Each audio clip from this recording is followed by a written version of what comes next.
Simulan na natin ang tunay na kwento. Panahon nito ng 1979. Lugar ng Capiz. Palaging naipupunto ang lugar na ito sa mga ganitong uri ng nilalang. At marami ang nagsasabi na hindi ito totoo. Subalit marami din naman ang sumasang-ayon na totoo ang mga ganitong uri ng nilalang. Siguro ay marahil kung normal kang tao, masasabi mo talagang hindi totoo ang mga aswang. Sa kadahilan ng hindi ka pa nga naman nakakakita nito. Subalit ang mga taong may tanga ng espiritual na kakayanan, lalong-lalo na ang mga nanggagamot at nagpapasapi sa katawan sa pamamagitan lamang ng mga salita. At ang karamihan sa mga ganitong uri ng tao ay bukas ang kapangyarihan ng kanilang espiritual na mata. At kabilang na nga ako roon na nagpadala ng kwentong ito. Itago mo na lang po ko kay Hiwaga sa pangalang Bonifacio at ang aking lolo sa pangalang Renato. Samantalang si Inay at Itay naman sa pangalang Karing at Vicente. Simulan natin ang kwento magmula noong bata pa lamang ako. Si Lolo Renato ay isang manggagamot sa aming barangay noon. Siya na lamang ang nag-iisang nakatira sa kanyang bahay. Samantalang ang aking lola ay maagang namayapa. Nag-iisang anak lamang nila si Itay Vicente, na noon ay nag-aaral din ng lihim na karunungan. Subalit natigil ito sa kanyang pag-aaral magmula nung mag-asawa sila ni Inay Karing. Kaya naman mas tumutok si Tatay Vicente sa paghahanap buhay kesa pag-aralan ng librong ibinigay sa kanya ni Lolo Renato. Madalas kong nakikita ang itim na librong iyon na nakalagay sa may altar kung saan nagsisindi si Itay ng kandila. At sa tuwing nagagawi naman sa aming tahanan si Lolo Renato, binabasbasan niya ang librong iyon na para bang may sariling buhay habang kinakausap ito at dinadampi ng kanyang kamay. Balang araw ay may bubuklat ng muli sa iyo, kaya manatili ka muna sa altar na ito. Alam kong hindi ka magluluma kahit na anumang panahon ang dumating.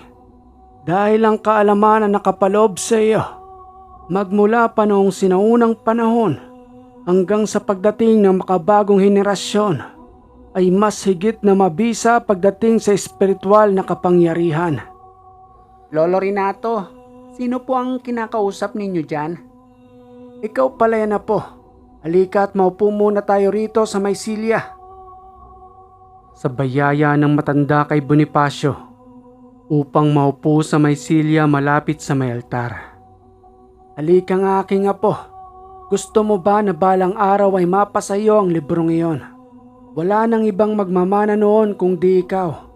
Kaya nananatili na lamang ito sa may altar dahil sa tinalikuran na ng iyong Itay ang pangangalaga sa libro. Sige pulo, sa akin na lang po yung libro, pero para saan naman po yun?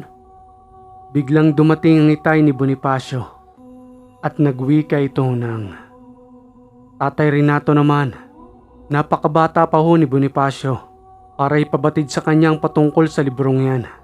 Kung gusto nyo ho ay kunin nyo na lang muna. Total ay hindi ko naman muling binubuklat ang libro.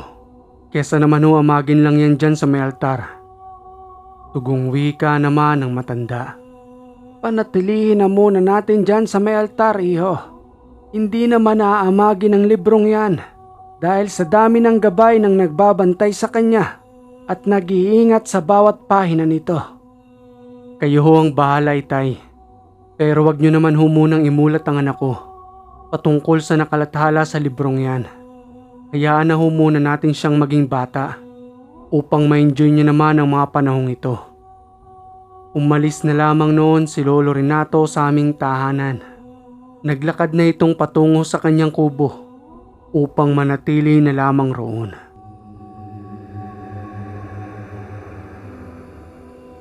Isang araw ay nagawi ako sa kanyang bahay. Tuwang-tuwa si Lolo Renato kapag napupunta ako roon. At ang isa sa napapansin ko sa kanya ay palagi itong may iniihip sa aking puyo sa hindi ko naman malamang dahilan. Lolo Renato, ano ho ba yung iniihip nyo sa aking ulo? Napakainit naman ho ng hangin na para bang pumapasok sa aking katawan. Balang araw po ay mauunawaan mo rin ang lahat ng ito. Basta tandaan mo lamang na ang ginagawa ng iyong lolo ay para sa ikabubuti mo lamang, apo. Halika at may masarap akong inihaw na mais rito. Inilaan ko talaga ito para sa iyo. Ang sarap naman ito, lolo, at napakabango. Himayin mo lamang gamit ang iyong daliri. Dahil mas masarap yang kainin na po kapag iyong hinihimay. Dahan-dahang palihim na minumulat ni Lolo Renato ang kanyang apo patungkol sa mundo ng espiritual, kahit na nga ba hindi pa nito lubusang naunawaan. Dahil na rin sa hindi pagsang-ayon ng kanyang tatay Vicente, lalong-lalo na ang kanyang nanay Karing. Parati kang magtutungo rito, apo, ha? Laging may inihaw na mais si Lolo Renato para sa iyo, upang mawili ka namang tumambay rito sa iyong lolo. Alam mo naman na po, tumatanda na rin ako at walang kasama rito.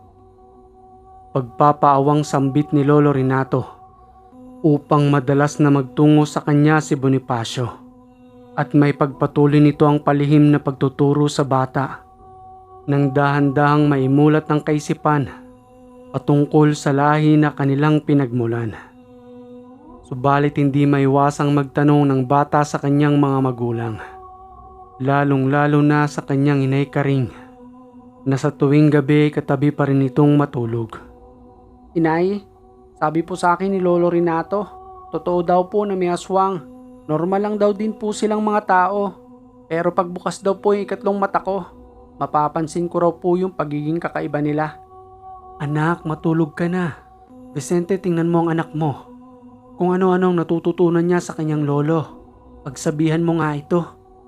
Bonifacio, matulog ka na. 10 oras na ng gabi kung ano-ano pang iniisip mo. Huwag mo intindihin ang sinasabi sa iyo ng iyong lolo. Alam mo namang tumatanda na yon. At ang lahat ng sinasabi niya sa iyo hindi totoo. Katang isip lamang yon ng iyong lolo. Kinabukasan ay nagkaroon ng pasyente si Lolo Renato. Isang lalaki iyon, habang hawak-hawak ng kanyang 2 kapatid. Madali akong tinawag ng aking lolo nang masulyapan niya akong papalapit sa kanyang tahanan. Pinaupo ako sa kanyang gilid habang naguhumiyaw ang isang lalaki na kanyang pasyente. Isang balahibo lamang ng manok ang kanyang ginagamit, habang nakalapat lamang ito sa pagitan ng paa ng kanyang pasyente. At ang ipinagtataka ko, bakit naguhumiyaw ang lalaking yun? Samantalang nakaipit lamang naman sa pagitan ng daliri ng kanyang paa ang balahibo ng manok. Siguro naman ay hindi siya nag-iinarte dahil ang luha ng lalaki ay patuloy na dumadaloy sa kanyang muka. Kaya naman magmula noon, napakaraming tumatakbo sa aking isipan kung papaanong ginagawa iyon ni Lolo Renato. Hanggang sa magsalita na ang nakasanib sa katawan ng lalaki. Subalit sa mga oras na iyon ay nakakaramdam na ako ng takot na tumatak sa aking isipan ang sinabi ng nakasanib sa kanyang katawan. Isa akong lahi ng aswang. Ipaubaya mo na sa akin ang lalaking ito. Malaki ang kanyang kasalanan at kinakailangan niya yung pagbayaran sa akin. Buhay niya ang kapalit sa kanyang ginawa. Kaya naman huwag ka nang makialam rito, tanda. Hindi maaaring hindi ako makialam. Sa akin inilapit ang lalaking ito. Kaya walang ibang nararapat na gawin kung di kalabanin ka. Aking apo, Bonifacio, narinig mo naman siguro ang sinabi niya. Sa kanyang bibig mismo nang galing na ang nakasanib sa katawan ng lalaking ito ay hindi pangkaraniwang nilalang na nasa lahi ng mga dugong aswang. Hanggang maya-maya pa'y inihipan na lamang ni Lolo ito sa may puyo. Sabay may animong espada na nasa kanyang kamay na sa mga oras na yon ay hindi ko pa naman nakikita. Ang una ay tinarak niya yon sa may dibdib. Hanggang sa ikalawa ay ginamit niyang panggilit sa may leeg. Takang-taka ko nang biglang nanahimik ang lalaki. Subalit nang tapikin lamang iyon ni Lolo sa may balikat, muli na itong nagising. Subalit ni hindi niya alam ang lahat ng kanyang mga sinabi. Muling wika pa ni Lolo Renato. Malaya ka na, iho. Mag-iingat kayo sa inyong mga nakakasalamuha. Dahil hindi ninyo alam kung anong uri ba ang nasa inyong harapan. At huwag ninyong kakalimutan na laging magpakabuti upang hindi kayo mapahamak. Lolo, nakakatakot po pala. Lalo na kapag may sinasaniban. Sino po yung dalawang lalaki na kasama niya na nakahawak sa kanya kanina? Ang dalawang nakahawak sa kanya kanina ay kapatid niya. Yung dalawang yon na nagdala sa kanya rito. Aswang pa lamang yan na po. Papaano na lamang kung demonyo na nakasanib sa katawan ng isang tao? Mas malakas yon konforme sa aswang. Kaya ko rin po ba silang kalabanin, Lo? Kaso bata pa po ako. Magagalit rin po sa akin si Inay at Itay. Oo naman, Bonifacio. Dahil apo kita at ako mismo ang magtuturo sa iyo kung papaano mo kakalabanin ang mga yan. Pero hindi pa ito ang tamang panahon na po. Pagtungtong mo ng 14 anyos, maaari ko nang ipasa ang lahat ng kaalaman sa iyo upang ikaw naman ang magmana nito.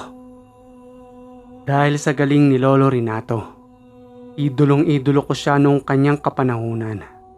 Kaya naman sa bawat ginagamot nito, palagi akong nandoon sa kanyang tahanan upang panoorin ang lahat ng kanyang kaparaanan sa panggagamot. At sa araw-araw nga na aking natutunghayan, nasanay na ang aking kaisipan, gayon na rin ang aking paningin sa lahat ng mga nangyayari. Subalit hindi maiiwasang madalas akong sinusundo ng aking inay at itay roon. Ngunit hindi naman nila ako mapigilan dahil na rin sa kagustuhan kong matuto sa lahat ng kaparaanan na ginagawa ng aking lolo. Sige na Pulo, pugutan mo na yan. Napakasama kasi ng mga aswang na ito. Wala kayong pinapatawad na argabyaduin, bata man o matanda.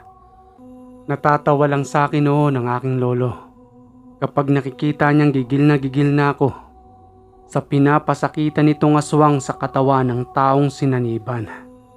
Hanggang sa ilang taon na nga ang nakalipas, pagtungtong ko pa lamang ng 14 anyos, niyaya ko ng aking lolong magtungo sa bukid. Ayon sa kanya ay may nakatagong kuweba roon na amin namang papasukin sa gilid ng bundok. Tagusan umano ang kuwebang iyon patungo sa kabilang lagusan at makakatawid lamang kami roon kung meron kaming mabuting kalooban. Wala pa ni isang agimat na ibinibigay sa akin si Lolo sa mga oras na iyon.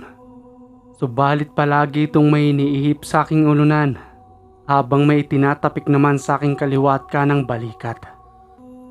Lolo Renato, magtatagal ho ba tayo sa bukid? Bakit marami ho tayong dalang damit? At isa pa, ipinadala nyo rin sa akin ang libro ng Itay. Mabuti na lamang at pumayag yon. At pinayagan din ako ng dalawa na sumama sa iyo. Wala na silang magagawa po.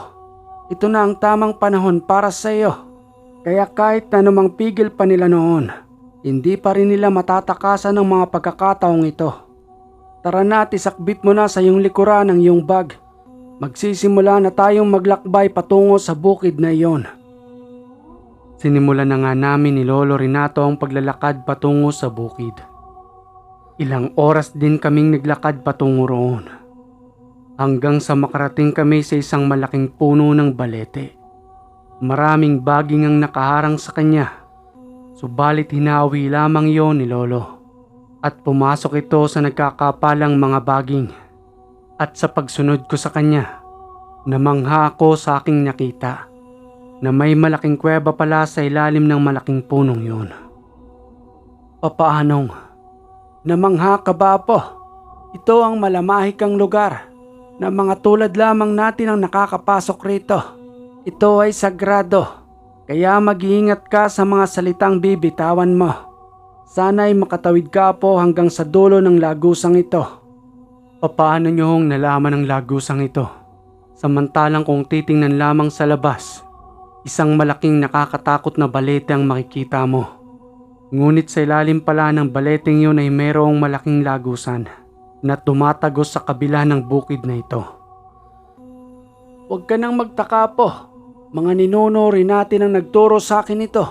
Kaya natagpuan ko ang mahiwagang lagusan. Hindi lang 10 beses akong pumasok rito. Maraming beses na po. Lalong-lalo na kapag may kailangan akong halamang gamot.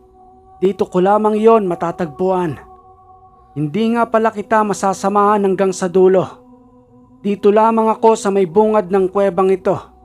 Hihintayin kita po sa iyong muling pagbabalik. Kinakailangan mong makuha ang 2 karit ng mandirigma na nasa dulo ng lagusang ito. At ang karit na iyon ay magagamit mong sandata dito sa ating mundo. At magpapakita rin sa iyo kung sino ang mga gabay ng libro na iyong tangan-tangan. Hawakan mo ang batong mutyang ito. At ito lamang ang maaari mong gamitin sa pakikipagtunggali sa kanila kung sakaling sugurin ka ng mga naninirahan sa kuwebang ito. At sa oras na tangan-tangan mong mutyang yan, magkakaroon ka ng pambihirang lakas at bilis na maaari mong gamitin sa mga pagsubok na iyong pagdaraanan. Sige na po, lumakad ka na. Inaasahan kong babalik ka rito. Dala-dala ang 2 karit at binasbasa ng mga gabay ng librong iyong tangan-tangan.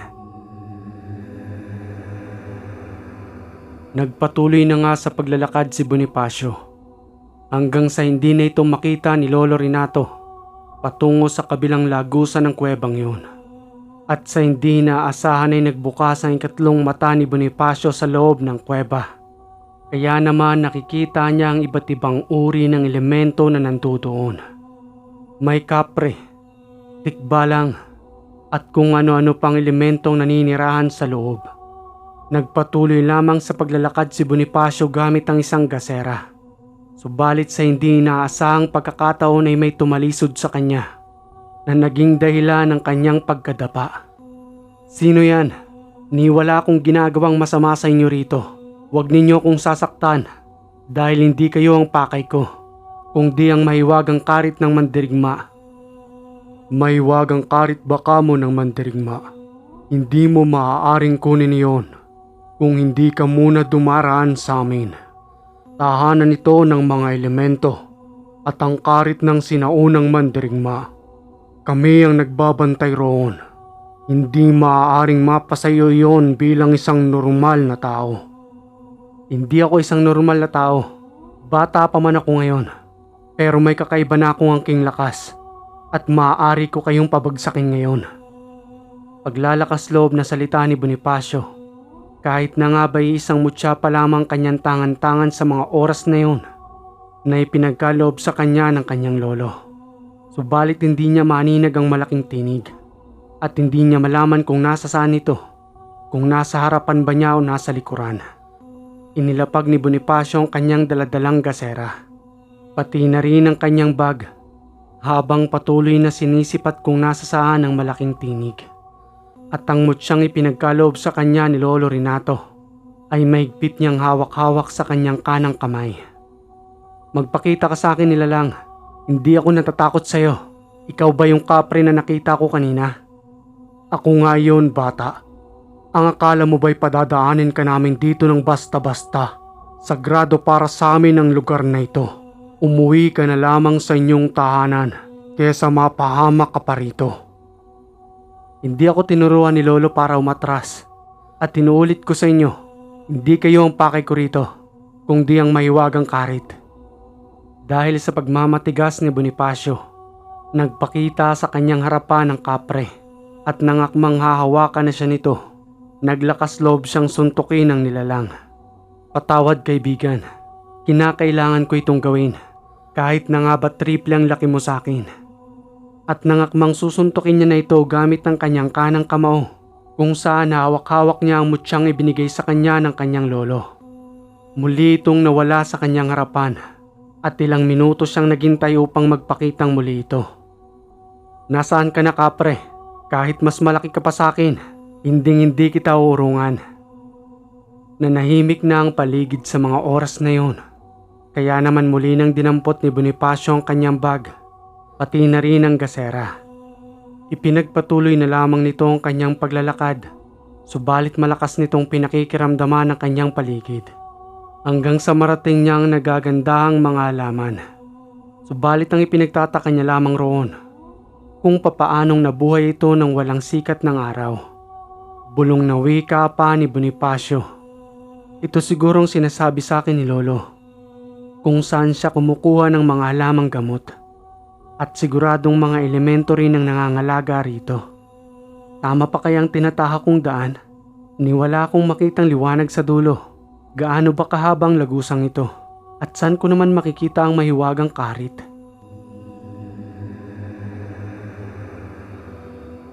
Kung ano-ano na ang naiisip ni Bonifacio at pakiramdam niya sa kanyang sarili na ilang oras na siyang naglalakad roon. Panandalian siyang naupo sa may bato, uminom ng tubig na kanyang daladala sa kanyang bag at saka ito nagbihis ng kanyang damit dahil na rin sa layo ng kanyang nilakad ay basang-basa ng kanyang kasuotan. Hanggang sa napansin niya na unti-unting humihina ang liwanag ng kanyang gasera. Bahagya niyang kinalog ang lamanggas nito. Subalit batid niyang hindi na ito magtatagal. Hindi pa rin nawawala ng pag-asa si Bonifacio. Malakas pa rin ang kanyang loob na makukuha niya ang mahiwagang karit. At nang matapos na nga siyang makapagbihis ay muli na siyang naglakad. Hanggang sa tuluyan nang nawala ng liwanag ang kanyang daladalang gasera. Subalit may nakita siyang liwanag sa unahan. Sa pag-aakalang yun na ang pinakadulo ng lagusan. Ngunit ng kanyang pagdating roon, 10 San Telmo ang paikot-ikot roon na nagbibigay liwanag sa parte ng kuwebang yun. Bigla niyang naalala ang sinabi sa kanya ng kanyang lolo na kung wala na siyang liwanag sa daan, maaari siyang humiling sa mga San Telmo na kung maaari ay gabayan siya nito upang magkaroon ng liwanag ang kanyang daraanan. Mga kaibigan, hindi ako masamang tao. Maaari ba akong samahan ng isa sa inyo upang mahanap ko ang daan patungo sa mahiwagang karit? Kagad namang humiwalay ang isa roon at nagtungo sa kanyang harapan. Ikaw na bang sasama sa akin? Pagsusumamong salita ni Bonifacio. Madali namang nagtungo ang San Telmo sa madilim na lugar. Kaya hindi na nagdalawang isip si Bonifacio na sundan ito. Hanggang sa patuloy na nga siyang naglakad sa pamamagitan ng liwanag ng San Telmo. Mukhang mapapadali ngayon ang paghanap ko sa kadahilanang meron na akong gabay sa loob ng kuwebang ito. Sambit na wika iyon ni Bonifacio sa kanyang isipan na nagkaroon ng pag-asa. Sa liwanag ng San Telmong yun, mas lalong nakita niya ang mga nilalang na kanyang nadaraanan. Niwala na ni isang elemento ang lumalapit sa kanya. Magmula nang samahan siya ng San Telmo hanggang sa may masipat siyang liwanag sa di kalayuan. At habang papalapit siya roon, may mga duwende sa kanyang kaliwa at kanan na nagsisipagpalakpakan at hindi niya naman malaman ang dahilan sa ginagawa ng mga ito. At maya-maya pa umalis na ang San Telmo. Nagpasalamat siya roon habang papalayo ito. At ang liwanag na kanyang nasisipat sa di kalayuan, ito na ang dulo ng lagusan. Kaya naman nagmamadali siyang nagtungo roon. At ang nakakapagtaka na unang bumungad sa kanya sa may lagusan ay ang kanyang lolo Renatong nakaupo sa isang malaking bato habang may malaking puno na nasa kanyang gilid. Maya-maya pa'y nasulyapan niya ang sinasabing mga gabay ng libro.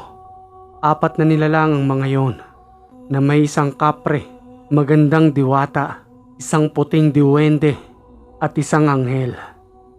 Sambit na wika pa ni Bonifacio na may kasamang pagtataka. Paano kang mabilis na nakarating dito, lolo? At ang sabi mo sa akin ay doon ka maghihintay sa kabilang lagusan.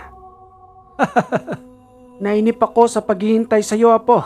Napakatagal mong binaktas ang loob ng kuwebang yan. Samantalang noong kabataan ko, mabilis ko lamang na narating ang lagusang ito. Kaya ngayon ay labas-pasok na ako rito at kilala na ako ng mga elementong naninirahan dyan. Ang kapring yon, lo. Siya ang humarang sa akin kanina roon. Tinalisod pa ako nito. Sino ba ang 4 na yan? Silang 4 lang naman ang gabay ng librong nasa iyong bag at pagsubok lamang ang ginawa niya sa iyo. Kung talagang matapang ka nga ba at desididong makuha ang karit na iyong inaasam. Nasaan nga pala, lo, ang sinasabi mong karit? Mukhang nag-aaksaya lamang tayo ng oras dito. Hindi ka nag-aksaya ng oras, iho. Nakikita mo ba ang malaking punong ito? Tumingin ka sa kanyang gilid Nakabao ng talim ng 2 karit sa katawan ng punong ito. Kunin mo, iho. Talagang nakalaan yan para sa iyo. At matagal ka nang inihintay ng karit na yan. Kakaiba ang karit na iyon na nakabaon sa katawan ng puno. Habang may iba't ibang uri ng mutsyang nakabaon sa hawakan nito. Kumikinang kapag nasisinagan ng liwanag. At nang makuha na nga ni Bonifacio ang 2 karit, hindi siya makapaniwalang nasa kanya na ang sandata ng sinaunang mandirigma ng kanilang lahi, na para bang siyang reincarnation nito upang ipagpatuloy ang paggamit ng mahiwagang sandata. Palaisipan naman kay Bonifacio na gumugulo sa kanyang isipan sa mga oras na yun kung bakit nananatili pa ring makinang at nagliliwanag ang karit, samantalang ilang taon na itong nanduroon sa may lagusan. Paliwanag naman ng matanda na purong kumikinang na dilaw na tanso ang talim nito at pinangangalagaan ito ng mga kaibigang elemento ng kanilang ninuno. Kagad namang napansin ni Bonifacio ang mga letrang nakaukit at hindi niya mabasa ang mga yon dahil sa pinaghalo-halong mga salita na animoy kinakailangan niya pa itong pag-aralan. Sambit na wika naman ng matanda. Ako ang bahala sa iyo, Apo. Upang matutunan mo ang lahat ng mga nakasulat dyan, isa-isa ko yang ipapaunawa sa iyo kung papaano mong mapapagana ang mga salitang nakalathala sa karit na iyan. Maraming salamat sa inyo, Lo. Pati na rin sa mga gabay na nandirito. Huwag kayong mag-alala. Pangangalagaan kong aklat na ito, pati na rin ang mahiwagang sandata ng aming ninuno. Matapos magsalita ni Bonifacio, nagsipaglapitan ng mga gabay at pinaluhod ni Lolo Renato ang kanyang apo at sabay-sabay siyang binasbasa ng mga ito. Sa muli nilang pagbabalik sa tahanan, walang bakanting araw na hindi tinuruan ni Lolo Renato si Bonifacio, pati na rin sa pagbabasa ng libro at kung papaanong gagamitin ang mga salitang nakasulat roon. Hanggang sa tumungtong si Bonifacio ng edad na 24. Sambit na wika pa nito sa kanyang Lolo Renato. Lolo, bakit parang hindi ka tumatanda ng lubusan? Ano bang meron ka sa iyong katawan? Nagtataka na rin ako sa iyo dahil magmula nung pagkabata ko, ganyan na ang kinagisnan ko sa iyong katawan. At magpahanggang sa ngayon ay nananatili ka pa ring malakas. Ano bang iyong sikreto, Lolo? Tugong wika naman ng matanda nang. Isa pa sa iyong malalaman na po ay ang tinatawag na subo. Ito ay ang paglunok ng isang mutya na magpahanggang sa ngayon ay nagbibigay ng lakas sa aking buong katawan. Balang araw ay ipapasa ko yon sa iyo dahil ayaw kong manatili ng matagal na panahon sa mundong ito. Kinagabihan, madalas nang pananatili ni Bonifacio sa tahanan ng kanyang lolo. Dahil nga sa tumatanda na rin ito at walang kasama sa buhay. Bandang 11:00 iyon ng gabi nang may taong nagmamadaling kumakatok sa kanilang pintuan. Tao po. Tao po. Lolo Renato.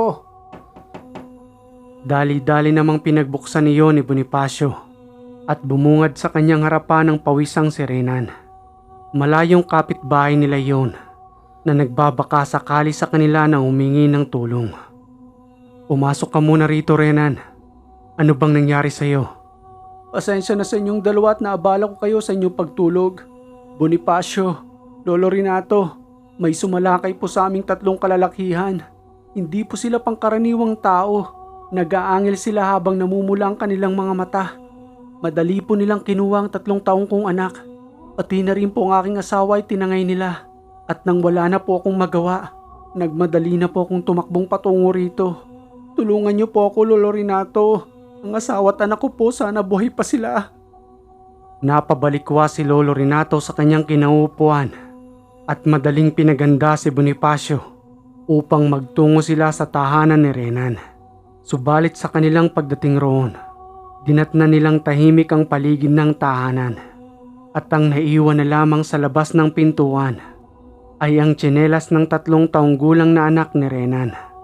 Sinipat pa nilang 3 ang paligid. sa pagbabaka sakaling nanduroon pa ang mga ito. Subalit wala na silang nararamdaman na kahit na anumang negatibong enerhiya. Sambit na wika pa ni Bonifacio kay Renan. Patawad Renan, pero mukhang nakalayo na silang lahat rito.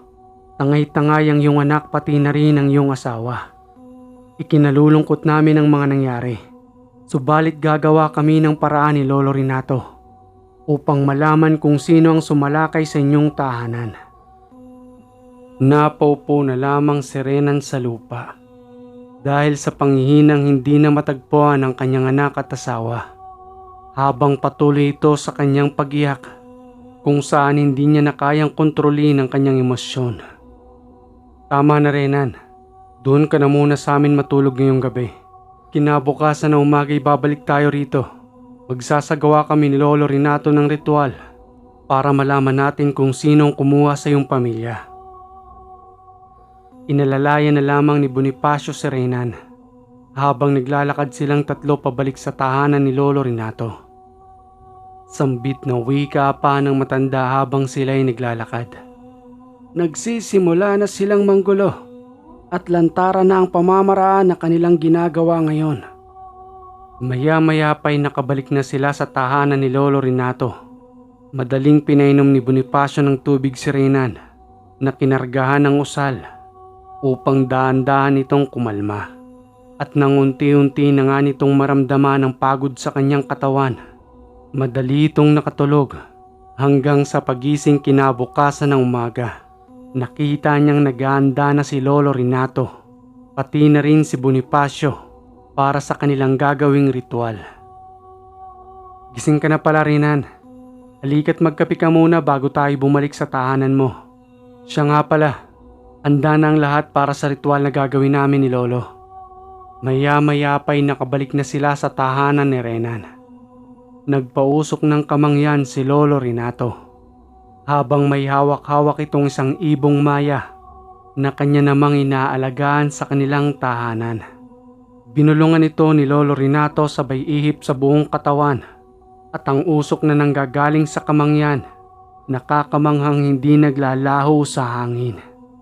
At ang usok na iyon ay sinusundan ng ibong maya kung saan man ito papunta. Sambit na wika pa ni Lolo Renato nang, maya-maya lang ay babalik na ang mayang yon. Kapag nasundan na ng usok kung nasaan ang tahanan ng sumalakay kagabi, at ang ibong maya ang magsusuplong sa atin kung nasaan ang tahanan ng mga ito. Kusang mawawala ang usok kapag dumampi na ito sa bubong ng tahanan ng gumambala sa iyo. At kapag nalaman na namin ni Bonifacio, kami nang maglolo ang bahala roon Renan. Lalagyan ko na lamang ng selyado ang iyong tahanan upang hindi ka na nila muling magambala. Panalangin ko ay sana'y buhay pa ang iyong magina upang sa aming pagbalik ay makasama mo pa sila. Marami pong salamat sa inyong dalawa, Lolo Renato, Bonifacio. Sana nga po'y nasa maayos pa silang kalagayan sa mga oras na ito. Nilagyan na lamang ng matanda ng selyo ang buong tahanan habang naghihintay sila sa pagbabalik ng ibong maya na ginamitan ni Lolo Renato ng mahika upang matunto ng tahanan ng mga nilalang. Hindi sila maaaring umalis sa tahanan hanggat hindi bumabalik ang ibon. Kaya naman nanatili sila roon ng ilang oras habang naghihintay sa kung ano na nga ba ang kalagayan ng magina. Halos hindi na mapalagay si Renan na paikot-ikot na lamang sa kanilang tahanan hanggang sa dumating na sa puntong napaupo na lamang ito sa may gilid at doon ay tuluyang nanahimik na nag-iisip. Hapon na nang muling makabalik ang ibon. Sinyalis lamang iyon na malayo ang tahanan ng mga nilalang. Subalit hindi umano nakita ng ibon ang magina na tuluyan namang ipinanlumo ni Renan na para bang mababaliw na ito sa mga oras na iyon. Sambit na wika pa ni Bonifacio. Tatagan mo lamang ang kalooban mo Renan. Alam naming masalimot ang nangyari sa iyo ngayon. Pero wag mo pa ring pababayaan ang iyong sarili. Ang kalbaryong ito ay dadaan din. Kaya magpakatatag ka. Tayo na Bonifacio. Malakas ang kutob kong buhay pa ang pamilya ni Renan. Handa ka na ba po sa kakaharapin natin? Tugong wika naman ni Bonifacio sa kanyang lolo. Handang-handa na akong kaharapin silang lahat. Mabuti naman kung gayon. Huwag na tayong magaksaya ng oras dito. Baybayin na natin ang daan na itinuro sa akin ng aking alagang Maya. Panandalian nilang iniwan si Renan habang binabaktas ang daan patungo sa tahanan ng mga aswang. Ilang oras ang nakalipas. 2:00 na ng madaling araw nang sila'y makarating roon dahil sa layo ng pinagkukutaan ng mga ito. At karamihan sa kanilang dinaanan ay may mga patibong na anilyo kung saan maaari silang matusok ng nagtatalasang mga kahoy. Ginawa nila iyon bilang patibong sa mga nagtatangkang umakyat sa kanila sa bukid. Subalit sa lakas ng pakiramdam ni Lolo Renato at dahil na rin sa kasanayan nito, naiwasan nila ang lahat ng mga patibong na iyon. Gagawin pa tayong barbecue ng mga ito. Hindi na bago sa akin ang mga patibong ninyo. Sana lamang talaga hindi ako nagkakamali sa aking pakiramdam na buhay pa ang magina. Dinatna ng maglolo ang 4 na tahanan. Naanimoy mga katutubo ang mga ito. At ang bubong na ginamit sa kanilang tahanan ay yari lamang sa daon ng saging na pinagtagpi-tagpi. Maliit pa lamang naman pala ang kanilang komunidad. Subalit kung hindi natin sila papaslangin, marahil ay marami pa silang mapipinsalang mga tao. At ang katumbas ng 4 na tahanan na yan ay maraming buhay ng tao ang ating maisasalba. At habang patuloy na nagsasalita si Lolo Renato, nang biglang may bumulusok sa aming harapan at tumayo ito habang naglalaway at nagsasalita ng, "Ikaw, tanda, kilala ko ang pagmumukha mo dahil ikaw ang pumaslang sa ilan sa aking mga kamag-anak." Tugong wika naman ni Lolo Renato. "Mabuti naman at namumukha ninyo ko. Alam na ninyo ang aking kakayanan. May isang katanungan lamang ako sa inyo. Buhay pa ba ang maginang inyong kinuha?" "Buhay na buhay pa sila. Sa kadahilanang 2 silang iaalay namin sa aming sinasamba." Sambit na wika naman ni Bonifacio. "Ibigay na ninyo sila sa amin. Dahil kung hindi, lahat ng kamag-anak ninyo rito, wala kaming ititirang buhay ni isa." "Sino naman ang kasama mong ito, tanda? Napakabata pa, pero napakatalim na ng kanyang mga salita." "Siya lamang naman ang aking apo, at sa pamamagitan lamang niya, kayang-kaya niya na kayong ubusing lahat kung hindi ninyo ibibigay sa amin ang magina." Dahil sa katigasan ng ulo ng mga nilalang, ang lahat ng naninirahan sa 4 na tahanang iyon ay mag-isa lamang na pinaslang ni Bonifacio. At madali nilang hinalughog ang tahanan upang hanapin ang magina. Subalit hindi nila ito makita roon hanggang sa may marinig silang tinig na umiiyak. Bahagya nilang pinakinggan kung saan ang gagaling yun. At madali silang nagtungo sa likuran ng tahanan. Nasipat nila ang maginang nakabaon sa lupa habang nakalabas lamang ang ulo nito na humihingi ng tulong. "Mga walang awang nilalang, nararapat lang sa inyong mawala rito sa mundo kaysa masaktan ng mga normal na tao." "Mabuti naman at buhay sila po. Hindi pa rin nagkakamali ang malakas kong pakiramdam." Madaling hinukay ni Bonifacio ang magina at magmula umano nang makuha sila sa kanilang tahanan. Kagad sila umanong ibinaon doon at ni hindi man lamang sila pinapakain.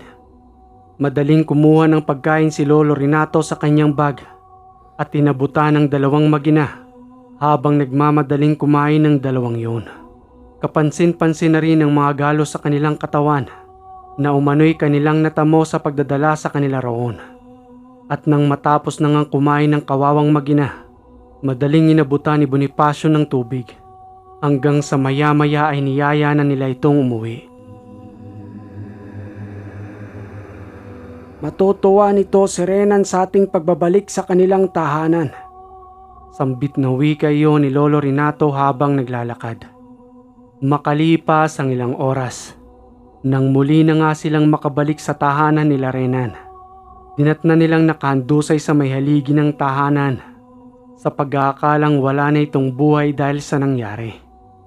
Sambit ng wika pa ni Bonifacio habang ginigising ito.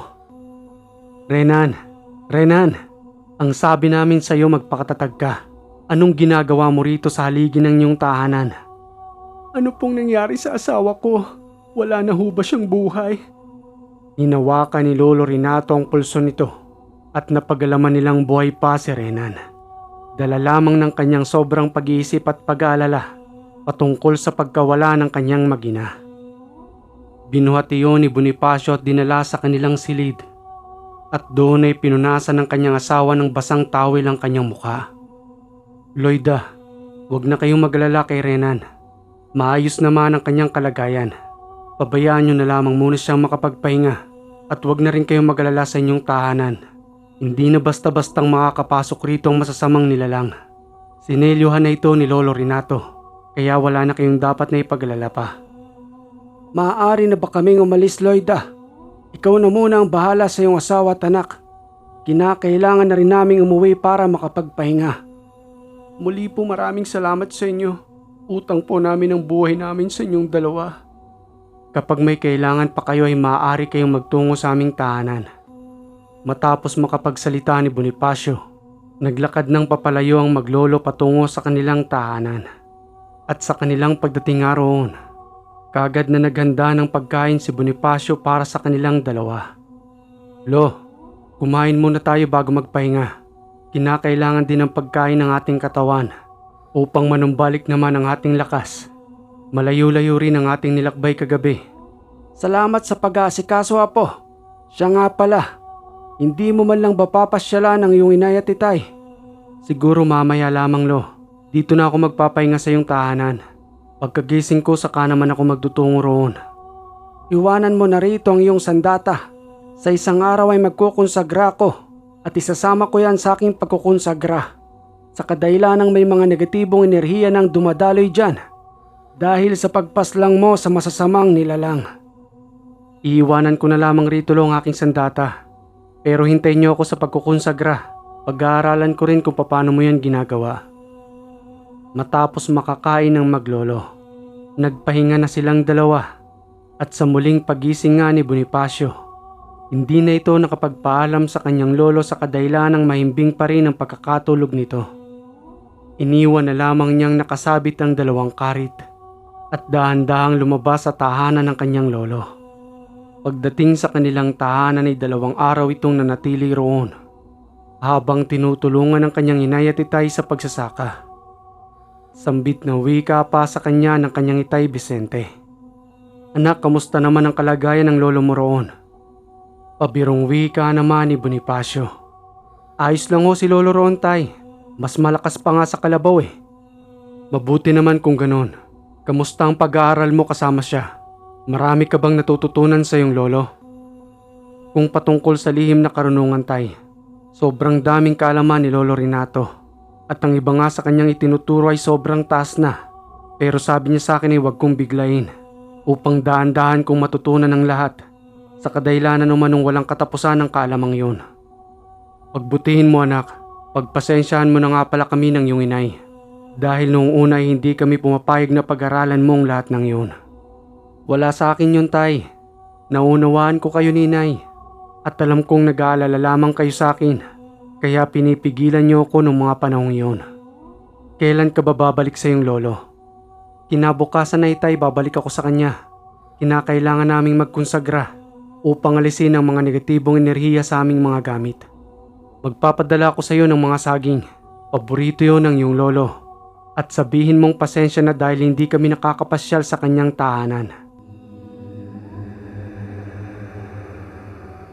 Kinabukasan ng umaga, pasan-pasan ni Bonifacio ang mga saging sa kanyang balikat, habang nakabalot lamang ito sa lalagyan ng sako. Hindi pa man siya nakakarating sa tahanan ng kanyang lolo. May nakasalubungan siyang isang lalaki, at masama ang tingin nito sa kanya, simula ulo hanggang sa kanyang paanan. Pinabayaan lamang yon ni Bonifacio, subalit batid niyang kahit na nasa malayo na siya, patuloy pa rin siyang tinitingnan nito na animoy may gustong sabihin sa kanya ng harap-harapan. At nang hindi na nga siya makatiis roon, ibinaba niya ang kanyang daladalang saging at tinawag ang lalaking patuloy na nakatingin pa rin sa kanya. Meron ka bang gustong sabihin sa akin? Mukhang tagus-tagusan ka kung makatingin. Wala naman yata akong ginagawang masama sa iyo. Maliban na lamang kung may kakayanan kang nanggaling sa kaliwa. Kaya ganyan na lamang ang pagkilos na iyong ginagawa. Sambit na wika naman ng lalaki. Bata, mukhang may bubuga ka. Kaano-ano mo ang matandang si Renato. Batid kong nanggaling sa kanya ang kakayanan mo. Sa postura pa lamang ng iyong mga tayo. Pati na rin ang gabay na nasa iyong likuran ay nanggaling sa kanyang libro na malamang ay ipinagkaloob sa iyo. Anong nalalaman mo sa aking lolo Renato? Apo ka pala ng matandang yon. Kaya pala nahahawig ka sa mukha ng kanyang anak na si Vicente. Marami ka pang hindi nalalaman, iho. Itanong mo sa iyong lolo Renato. Ang pangalang Ariel. At siguradong hindi niya ako malilimutan. Ito ang tandaan mo. Bago ako magpatuloy sa aking pupuntahan, dadating ang oras at araw na muli tayong magkakaharap kasama ng aking mga alagad. Ihanda mo ang iyong sarili dahil hindi pangkaraniwang tao ang makakaharap mo balang araw. Matapos makapagsalita ng lalaki ay tumalikod na ito kay Bonifacio. Nagpatuloy na sa kanyang paglalakad papalayo at palaisipan sa kanya ang mukha at pangalan ng lalaking yun. Kaya naman muli niya nalang binuhat ang kanyang daladalang saging. Pagdating sa tahanan ng kanyang lolo, nagmamadali nitong isinaayos ang kanyang daladalang saging. Nang maya-maya ay makita siya ng kanyang lolo. Nandyan ka na pala, Apo. Napakaraming saging naman yan. Ipinadala po ito sa inyo ni Itay. Paborito niya raw po ito eh. Pasensya na raw po lo dahil hindi sila nakakapunta rito. Masyadong abala sa kanilang pagtatanim roon. Siya nga pala lo, may kilala ho ba kayong nagngangalang Ariel? Meron na po, pero matagal na iyon. Isa ko siyang dating estudyante. Nakasabayan ng iyong Itay. Papaano mo siyang nakilala? Kanina lamang ho ay nakasalubungan ko siya. Ramdam ko na meron siyang malakas na kakayanan. Yun nga lang makakaliwang abilidad ang meron siya lo. At hindi ko inaasahang kagad niyang makikita ang aking mga gabay. Tugong wika naman ang matanda sa mga sinabi ni Bonifacio. Si Ariel ay magaling na mag-aaral. Sumusunod siya noon sa lahat ng aking mga inuutos sa kanya. At magkasabay silang natututo ng iyong Itay. Malakas ang ikatlong mata ni Ariel, kaya madali niyang nakita ang iyong mga gabay. At noong mga panahong iyon ay inaasahan niya na sa kanya mapupunta ang libro.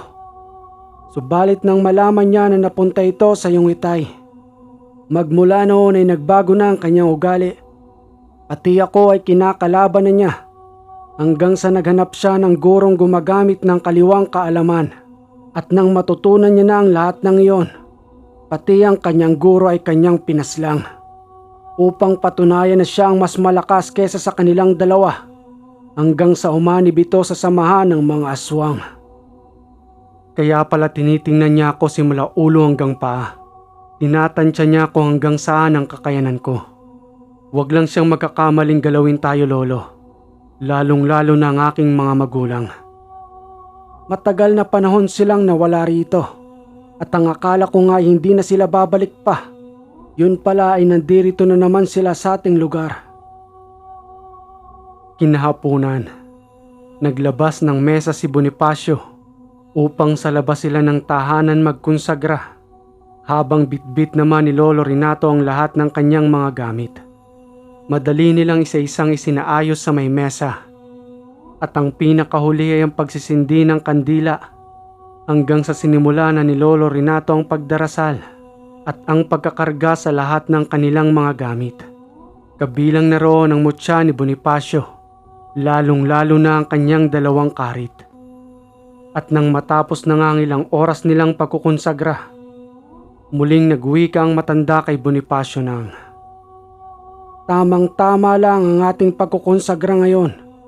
Sa kadailanang lilipas lamang ang ilang linggo, magkakaroon na naman ng kaguluhan sa ating barangay. Dahil nandito na muli ang pinamumunuang samahan ni Ariel.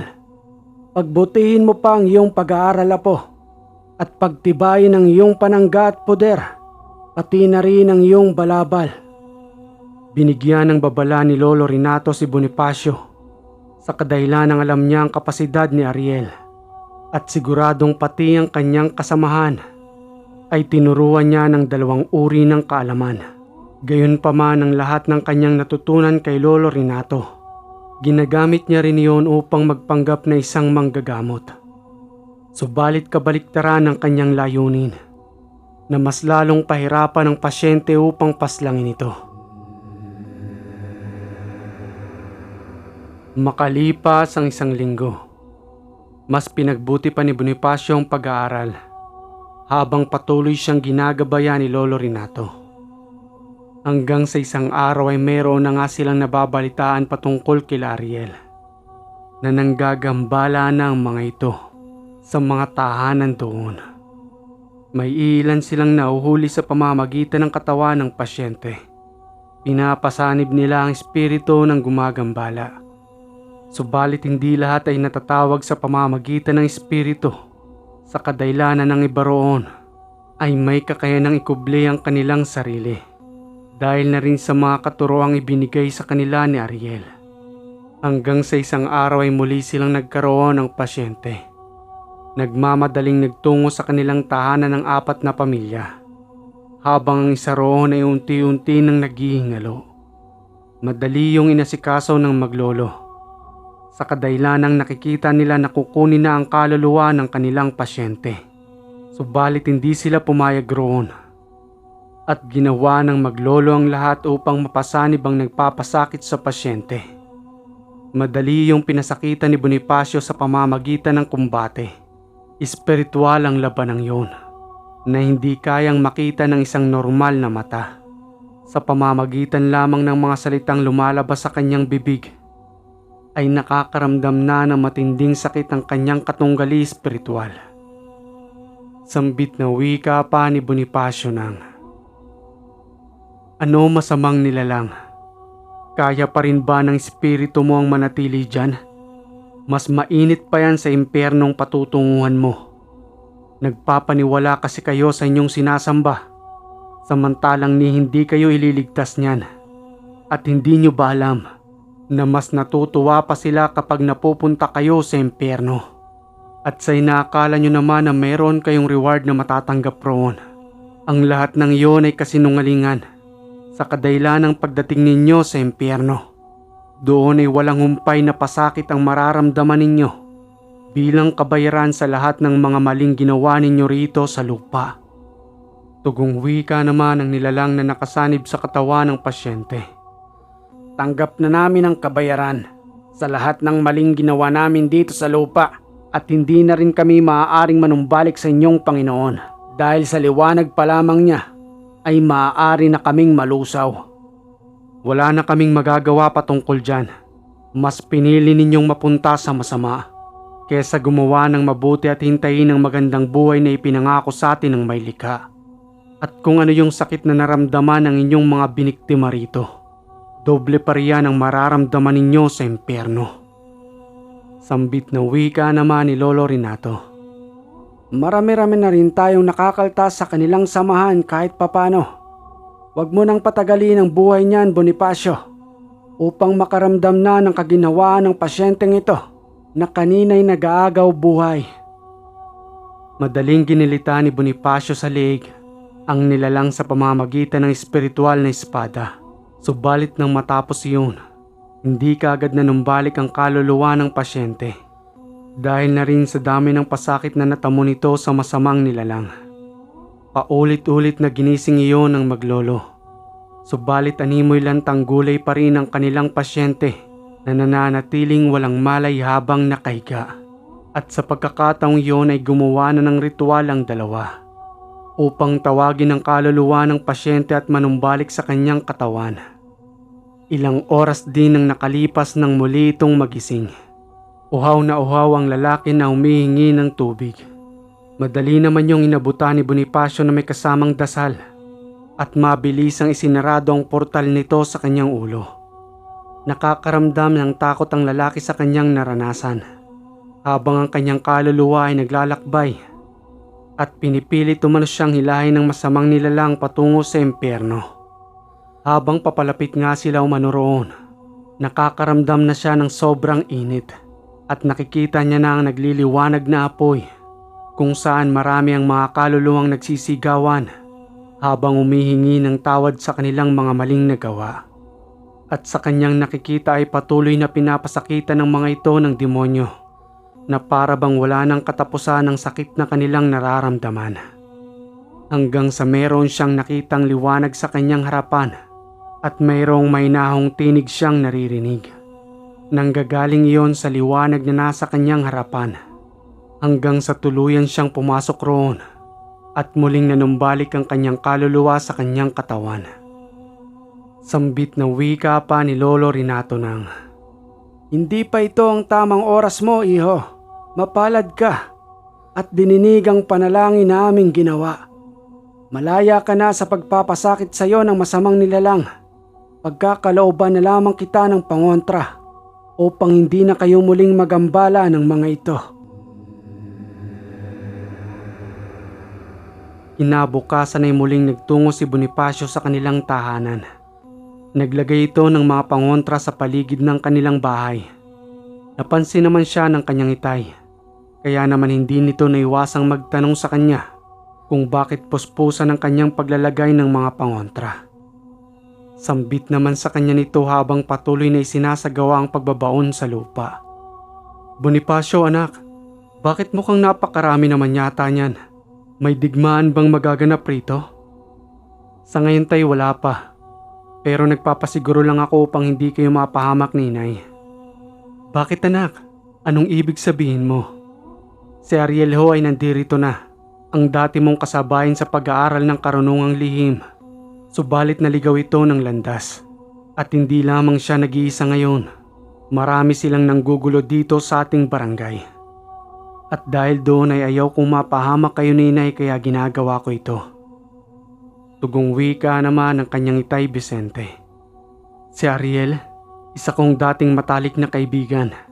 Subalit binaliwala niya ang lahat ng aming pinagsamahan dahil lamang sa libreta na ipinagkaloob sa akin ng iyong lolo. Matagal na panahon siyang nawala rito at ang akala ko nga hindi na siya babalik. Subalit ngayon ay nandirito na palang muli siya. Mag-iingat ka sa kanya anak. Tuso ang taong yun dahil sa kagustuhang magkaroon ng malakas na kapangyarihan." Matapos may sagawa ni Bonifacio ang pagtatanim ng mga pangontra, kinahaponan ay muli na itong bumalik sa tahanan ng kanyang lolo. Subalit sa pagdating ng gabi, napansin nilang may kakaiba sa paligid ng kanilang tahanan. Dagliang lumabas si Lolo Renato upang tingnan ito. At sa ilang minuto ay tinawag nito si Bonifacio dahil may nakapalibot sa kanilang tahanan na mga hindi inaasahang bisita. "Bonifacio, lumabas ka muna riyan. Dis oras na ng gabi ay may bisita pa tayo." Tugong wika naman ni Bonifacio. "Inaasahan ko na ang mga bisitang yan lo. Mabuti na lamang at nakapaglagay pa ako ng pangontra sa tahanan.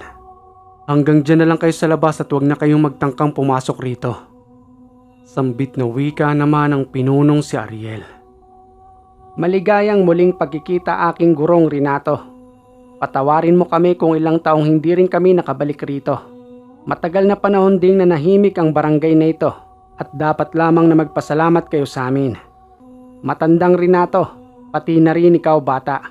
Gusto kong subukan ng lahat ng galing ninyo, lalong-lalo ka na aking guro. Dahil sa dami na ng aking napuntahan ay dito pa rin ako ibinabalik ng aking mga paa upang patunayan sa aking sarili na mas magaling ako sa iyo, tandang Renato. Hihintayin ko kayong dalawa sa aming tahanan at doon ay matutunghayan natin kung hanggang saan nga ba ang karunungan ninyo." Matapos makapagsalita ng pinunong si Ariel, nagsipag-alisa ng mga ito at muling bumalik sa kanilang tahanan sa bukid. Napatawa lang naman noon si Lolo Renato dahil sa ang dating walang nalalaman at tinanggap sa kanyang bakuran upang turuan. Ngayon ay siya na mismong hinahamon ito. Ipinaalam ni Bonifacio sa kanyang itay ang pagpunta ni Ariel sa tahanan ng kanyang lolo, na naging dahilan naman ng pagsama nito sa kanila sa bukid. Kaya naman kinabukasan ng gabi, naghanda na silang tatlo upang tahakin ang tahanan ni Ariel. Sambit na wika pa ng matanda bago nila lubusang baybayin ang daan. Vicente, mas maganda sigurong hindi ka na sumama sa amin. Huwag ka nang umasang magbabago pa ang iyong kaibigan. Ibang-iba na siya, hindi tulad noon. Pabayaan niyo na ako, itay. Kahit sa huling pagkakataon man lamang, ay muli kong masulyapan ang aking matalik na kaibigan.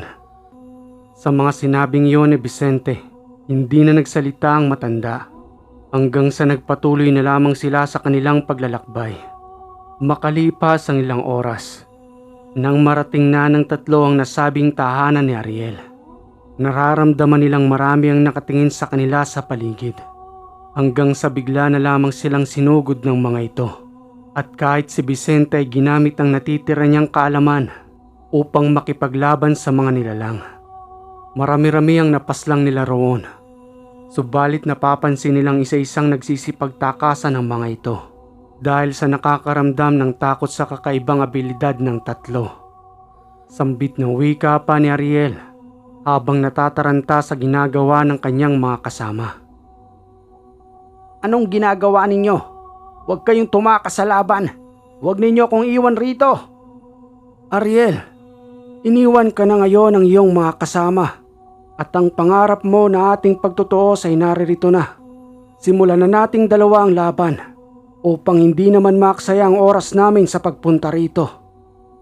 Galit na sumugod si Ariel kay Lolo Renato. At kahit na marami na itong kaalaman, hindi pa rin yun umubra sa matanda hanggang sa napaluhod na ito sa lupa. Bilang iyong dating guro, Ariel, hindi lahat ng kaalaman ko ay maaaring ituro sa inyo sa kadahilanang tulad ng ganitong uri ng pangyayari. Dahil sa kasakiman mo sa kapangyarihan, kahit ako ay gusto mo nang paslangin. Ito na ang huling gabi mo upang tuluyan ng manahimik ang aming barangay sa inyong panggugulo. Paslangin mo na siya, Bonifacio. Nagmamadaling tumakbo si Bonifacio patungo kay Ariel habang hawak-hawak ang kanyang mahiwagang karit. Nangakmang kikitlan niya na ito ng buhay. Biglang sumigaw ang kanyang amang si Vicente at pinigilan si Bonifacio sa kanyang gagawin.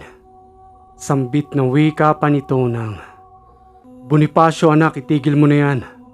Bigyan pa natin siya ng isang pagkakataon.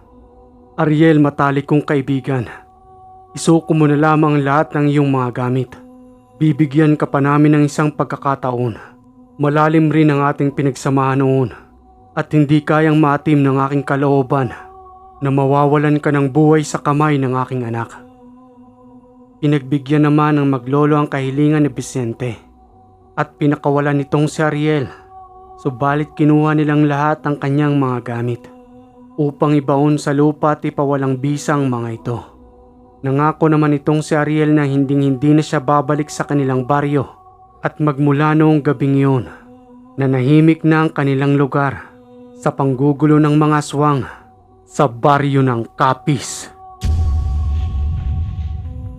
Okay mga kaiwaga, napakaganda ng kwentong ito. At kung may komento ka sa kwentong ito, maaari kang mag-comment dyan sa baba. At kung hindi ka pa nakaka-subscribe, click mo na yung subscribe button dyan. Pati na rin yung bell para updated ka sa ating mga bagong kwento. Muli mga kaiwaga, maraming salamat sa inyong laging pagantabay dito sa Ang Hiwaga.